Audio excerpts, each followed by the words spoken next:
اندھیری رات کا پھیلتا ہوا سناٹا اس بستی پر ہر رات کی طرح آج بھی عجیب طرح سے گہرایا ہوا تھا۔ وہ بستی جو پہاڑوں کے درمیان اس طرح دبی ہوئی تھی جیسے کسی نے اسے دنیا کی نظروں سے چھپا کر رکھ دیا ہو۔ جہاں کے لوگ مانتے تھے کہ ان کے گھروں کے ارد گرد جو پرانے درخت لگے ہیں ان میں صدیوں پرانے جنات بستے ہیں، اور یہ کہ رات کے بعد کوئی درختوں کی سمت نہ جائے۔ لیکن کہانیاں ہمیشہ حقیقت نہیں ہوتی، یا شاید لوگ خود کو حقیقت بتانے سے ڈرتے ہیں۔ بستی کے کنارے پر ایک پرانا ٹوٹا ہوا مکان تھا جو پچھلے 20 سال سے ویران پڑا تھا۔ کہتے تھے کہ وہ مکان کبھی آباد تھا، اس میں رہنے والی فیملی کو جانے کیوں اچانک ایک رات بستر پر مردہ پایا گیا۔ نہ جسم پر نشان، نہ خون، نہ چیخو پکار، صرف خاموشی۔ لیکن آج اس خاموشی کو توڑنے والا کوئی آنے والا تھا۔ ایک نوجوان لڑکا، نام تھا سمیع، جو شہر سے یہاں آیا تھا اپنے والد کے پرانے گاؤں میں کچھ دن گزارنے کے لیے۔ وہ شہر کا لڑکا تھا، جنوں بھوتوں اور سایوں پر یقین نہیں رکھتا تھا۔ اسے لگتا تھا کہ گاؤں کے لوگ بس ہر چیز میں ڈر تلاش کرتے ہیں۔ اسی غم میں وہ ایک رات تنہا اس پرانے ویران مکان تک چلا گیا۔ ٹوٹی دیواریں، دروازے کی جگہ محض ایک کالی گہرائی، اندر گھپ اندھیرا۔ لیکن جیسے ہی اس نے قدم رکھا اسے لگا کہ کسی نے اس کے کندھے پر آہستہ سے ہاتھ رکھا ہو۔ اس نے پلٹ کر دیکھا تو پیچھے کچھ بھی نہیں تھا۔ وہ ہنسا، اپنی جیب سے موبائل نکالا اور فلیش لائٹ آن کی۔ سامنے فرش پر عجیب نشانات بنے تھے، کسی زبان کے حروف جیسے، لیکن انسانی زبان نہیں۔ اور جیسے ہی وہ بھاگ کر واپس جانے لگا اسے ایک سرگوشی سنائی دی، واپس نہ جاؤ۔ آواز اتنی دھیمی تھی کہ شاید ہوا بھی اسے نہ لے جاتی۔ لیکن سمیع کے دل کی دھڑکن ایک لمحے کو رک گئی۔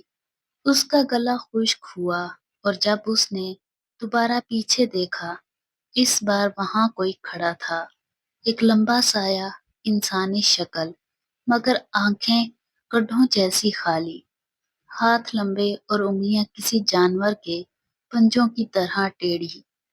سمیع کی فلیش لائٹ لرز گئی، سایہ آہستہ آہستہ اس کی طرف بڑھنے لگا، اور پھر اچانک ایک تیز جھونکا آیا اور وہ سایہ دھوئیں کی طرح غائب ہو گیا۔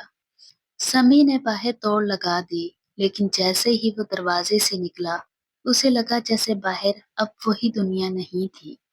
بستی غائب، سامنے ایک ویران میدان، آسمان سرخ، درختوں کے پتے خون کے رنگ جیسے، ہوا میں بدبو۔ سمیع نے چیخ کر خود کو جھنجھوڑا، آنکھیں بند کی پھر کھولی، اور اچانک وہ پھر سے اصلی بستی کے سامنے کھڑا تھا۔ سانس پھول رہا تھا، پسینہ ٹپک رہا تھا۔ وہ گھر بھاگا، لیکن بدقسمتی سے کہانی کی اصل شروعات تو ابھی تھی۔ اگلے دن گاؤں کے مولوی صاحب نے اسے بلایا، اور حیرت انگیز طور پر وہ سب کچھ جانتے تھے۔ انہوں نے کہا کہ سامنے والے ویران مکان میں ایک جن قبیلہ بستا ہے جس کا سردار انسانوں کا شدید دشمن ہے۔ جو شخص بھی اس حد میں داخل ہو جائے وہ اس کی روح کا پیچھا نہیں چھوڑتا۔ سمیع ہنسا اور بولا، یہ سب کہانیاں ہیں، لیکن اس رات اسے نیند نہیں آئی۔ بار بار دروازے پر دستک کی آواز آتی، جب اٹھتا تو کوئی نہ ہوتا۔ کھڑکی کے پاس کھڑا ہو کر اسے لگتا کہ باہر کوئی اسے گھور رہا ہے، چاند کی روشنی میں جیسے ایک ہیولا حرکت کرتا ہو۔ آنکھیں بند کرتا تو دل پر کوئی وزنی چیز بیٹھتی، جیسے کوئی اس کے سینے پر جھک کر سانس لے رہا ہو۔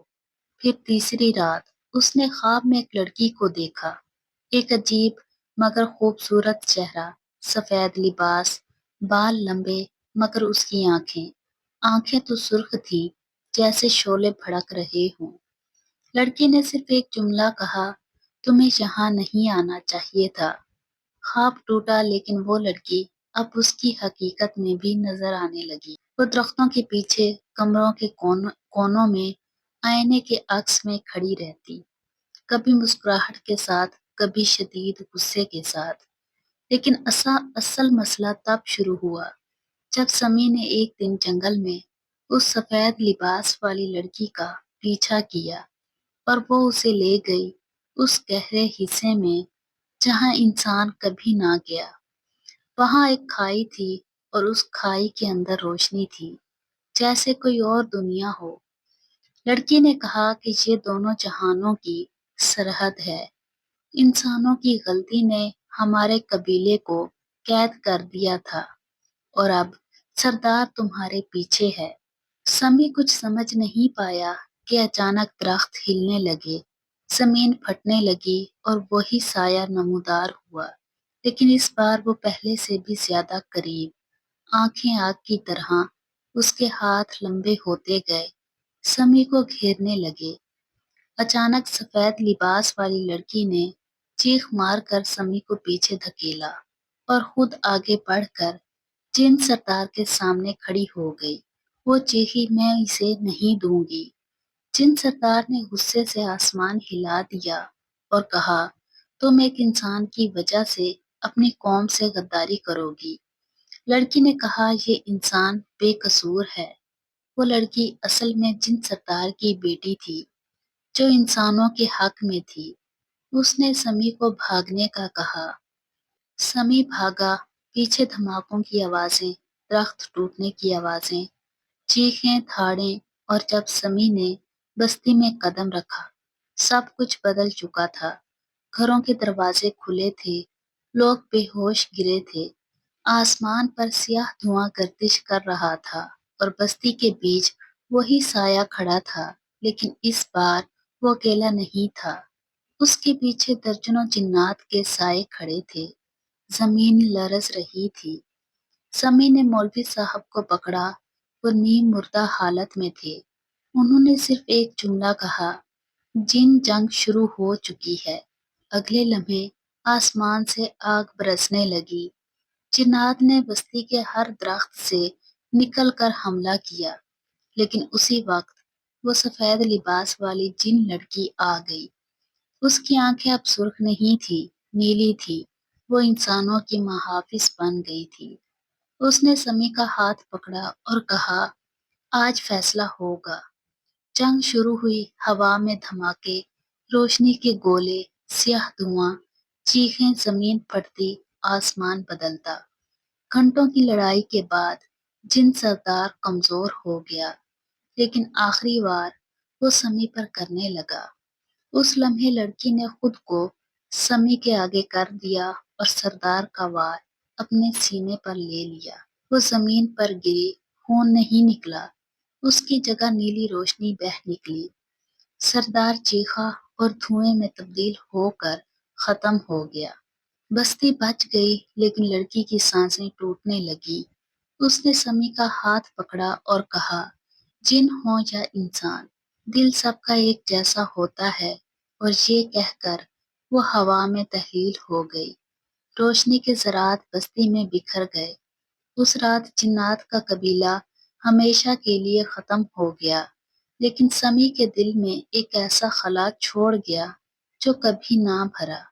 لوگ آج بھی کہتے ہیں کہ رات کے وقت جب کوئی ویران مکان کے پاس سے گزرتا ہے تو اسے ہوا میں کسی لڑکی کی سرگوشی سنائی دیتی ہے، تمہیں یہاں نہیں آنا چاہیے تھا، مگر کبھی کبھی وہ آواز بدل جاتی ہے۔ یہ اب میرا گھر نہیں رہا، لیکن سمی جانتا ہے کہ آج بھی کہیں نہ کہیں موجود ہے، انسانوں کی دنیا اور جنات کی سرحد کے درمیان، اس کی محافظ بن کر۔